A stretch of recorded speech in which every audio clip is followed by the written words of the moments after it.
السلام علیکم۔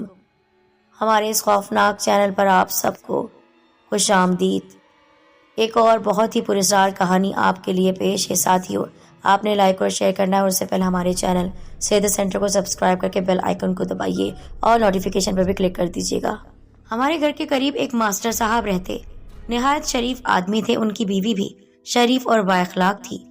یہ مڈل کلاس فیملی تھی، پھر بھی محلے کی کوئی ضرورت مند عورت ماسٹرنی کے گھر آ جاتی اور ان سے اپنی ضرورت بیان کرتی تو وہ اس کی مدد کرنے کی بہت کوشش کرتی۔ امی جان سے ان خاتون کی بہت بنتی تھی، اچھی الیق سلیق تھی، دونوں ہم مزاج تھی۔ کوئی دن ایسا نہ جاتا کہ وہ امی کو کچھ نہ کچھ پکا کر نہ بھیجتی۔ والدہ بھی اسی طرح موسم کی ہر سوغات انہیں بھجواتی۔ ماسٹر صاحب بے اولاد تھے۔ ماسٹرنی سارا دن گھر میں اکیلی ہوتی۔ محلے کی کوئی عورت آ جاتی تو نہال ہو جاتی۔ امی جان مجھے اکثر ان کے پاس بھیج دیا کرتی کہ کام میں ہاتھ بٹانے چلی جاؤ اور درس قرآن بھی لے لینا، جو میرا ان سے بہت واسطہ رہتا۔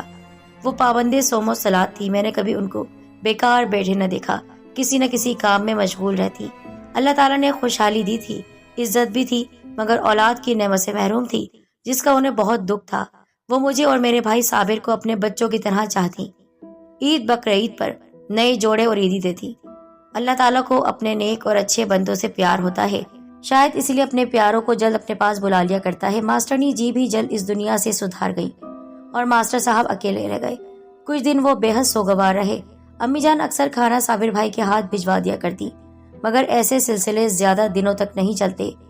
ماسٹر صاحب کو کھانے اور دیگر گھریلو کاموں کے لیے بہت تکلیف رہنے لگی۔ تب ایک دن انہوں نے والد صاحب سے کہا کہ بھابی جان سے کہو ہمارے لیے کوئی مناسب خاتون کا رشتہ تلاش کر دیں، ہمیں گھر کی دیکھ بھال کے لیے دقت رہتی ہے۔ والد نے امی جان سے تذکرہ کیا۔ وہ بولی، ماسٹر صاحب کی عمر 50 کے لگ بھگ ہو گئی، کوئی بوڑھی خاتون عقد ثانی کے لیے مناسب رہے گی، یعنی دوسرے نکاح کے لیے کوئی ایسی خاتون رہے گی مناسب جو 30 سال سے اوپر ہوں۔ میں محلے میں ذکر کروں گی، ایسا کوئی رشتہ مل گیا تو ضرور یہ نیک کام کروا دیں گے۔ والدہ تو ڈھونڈتی رہ گئیں۔ ایک دوست کے توسط سے ماسٹر صاحب کو دوسرے نکاح کے لیے رشتہ مل گیا۔ جھٹپٹ بیاہ ہو گیا اور نئی بیوی ان کے گھر آ گئی۔ ہم بھی نئی بیگم کو دیکھنے گئے، دیکھ کر حیران رہ گئے۔ یہ نئی بیگم بمشکل 18-20 برس کی ہوں گی، خوش شکل، گوری چٹی اور فیشنیبل۔ ان کی چال ڈھال میں جیسے بجلیاں بھری ہوئی تھی۔ ہاتھ بھر کر کانچ کی چوڑیاں پہنتی تھی، سرخی پاؤڈر، خوشبو کی شوقین، ایسا زیور پہنتی تھی جو کھنکتا ہو۔ ان کا نام نیلوفر تھا۔ سب کا خیال تھا نئی دلہن اس لیے اتنی بنی سوری رہتی ہے، لیکن نہیں، ان کا بناؤ سنگار ہمیشہ قائم رہا، یعنی نئی دلہن جیسا، اگرچہ شادی کو 4 برس بیت گئے۔ میں اب ان کے گھر پہلے کی طرح نہیں جاتی تھی، کیونکہ ماسٹرنی کی بات ہی اور تھی۔ امی مجھے نیلوفر کے پاس بھیجنا زیادہ پسند نہیں کرتی تھی، انتہائی ضرورت کے تحت چلی جاتی تھی۔